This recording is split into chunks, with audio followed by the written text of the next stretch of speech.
Good morning, everybody. I will tell you something about time use and accelerometer study we did in Malawi. We did this in collaboration with the World Bank. I work at Center Data, non-profit research institute at Tilburg University. And normally I only work on LIS panel projects, but this is one of the few projects that's not related to LIS, and I really like this project because it aims to make people's lives better in third world countries. Like I said, together with we do this together with the World Bank. This project is based on an earlier research we did also in Malawi, where we measured time use that was based on interviews. And based on these data, we built machine learning predicting models using machine learning instead of surveys to predict time use. For those of you who do not remember where Malawi is, no worries, spin the globe to the right from here, and here's where you find Malawi. You may think, why Malawi? Well, it's one of the poorest countries in the world. 1 out of 2 girls has a kid before they turn 18. 1 out of 10 only finishes high school, so there's a lot of gender disparities to solve there. Further motivation is that time use data is important for understanding economic decision making among men and women and highlighting the inequities with and across the households. It's also useful for effective policy targeting and evaluation. And most surveys in low-income countries, they rely on recall-based interview diaries. And there's a risk that this may affect the time use data accuracy, and particularly in subpopulations with lower literacy and numeracy, which is the case in Malawi.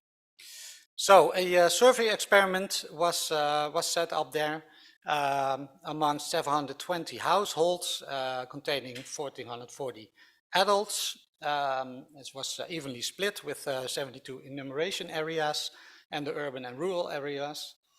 Only households with at least 1 adult man and woman was selected. Between the age of 15 and 64. Yes, you are an adult when you are 15 in Malawi. They were randomly assigned between treatment 1 and treatment 2. Treatment 1 has a 24-hour recall time use diary app, and treatment 2 used a smartphone pictorial time use app. So this gives us the opportunity to compare these 2 treatments. What's the best to collect time use data.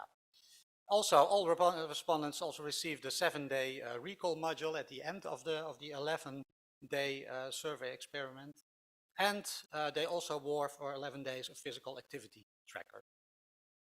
Now, on day 1, all the materials were deployed. The respondents were trained in using the smartphone app if you were in that treatment, and also in wearing the physical activity tracker.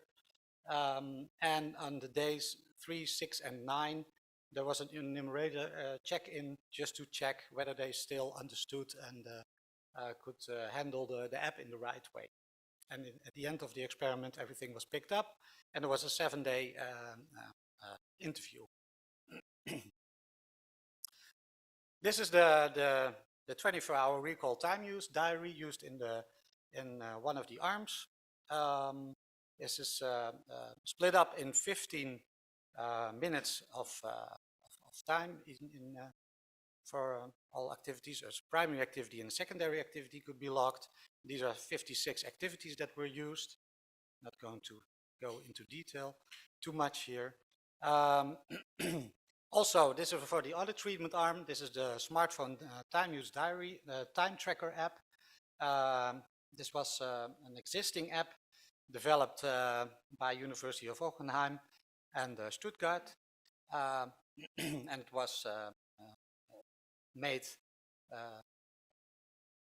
it was adjusted to be used in this study. This allowed for real-time recording of time use. And also it allowed for simultaneous activities.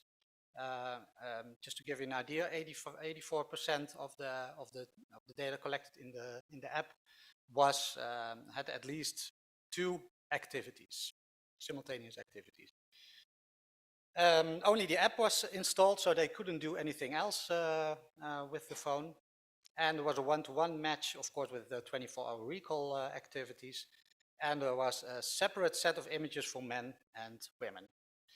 Now here you see the main screen, and this shows you, well, there should a small video be running, but it doesn't, I guess. Oh yeah, it does.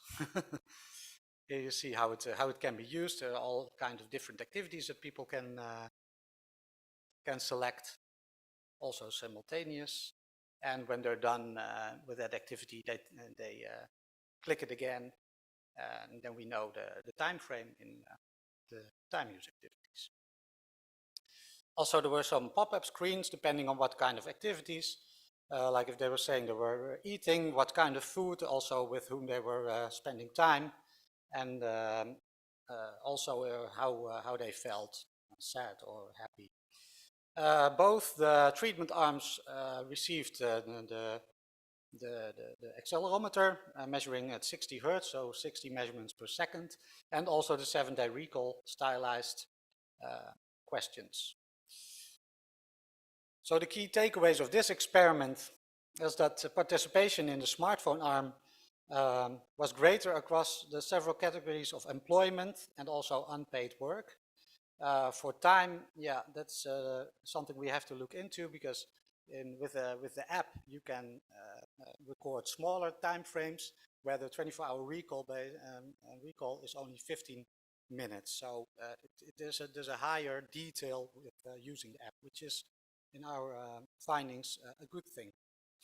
Also, the gender gaps in unpaid work remain large in the smartphone sample, but they narrow somewhat in the household resource and also care for children.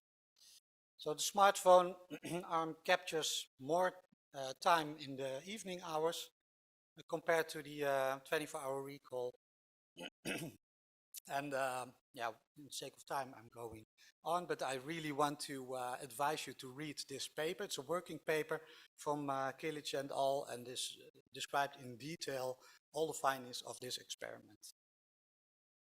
Now, if we look at the machine learning part, we took the data from the 24-hour recall, and in the other arm, the data from the app. We combined it with the accelerometer data. We cleaned it, created 30-second epochs, and then we trained and built our models on the data. Here you see some classifications. Some classifications are doing well. Eating and drinking and personal care are often misclassified, but others, like manual labor and selling goods, are over 90% well classified, which is pretty high. And to conclude, here you see that both the models perform pretty good. Well, there are some caveats there, because chatting is most often overreported in the 24-hour recall, and it was much better, well, yeah, in more detail recorded in the smartphone diary arm. So to conclude the findings for the machine learning part, the model demonstrates comparable performance on both the recall test data and the app data for simultaneous time use activity prediction. But it's crucial here that the test size of the app data is over twice that of the recall data, which underscores the importance of the fact that the model trained on the app data exhibits robust performance. And this performance, this cannot be said about the recall test data, because it's much smaller than the app data. Okay, this is where I conclude.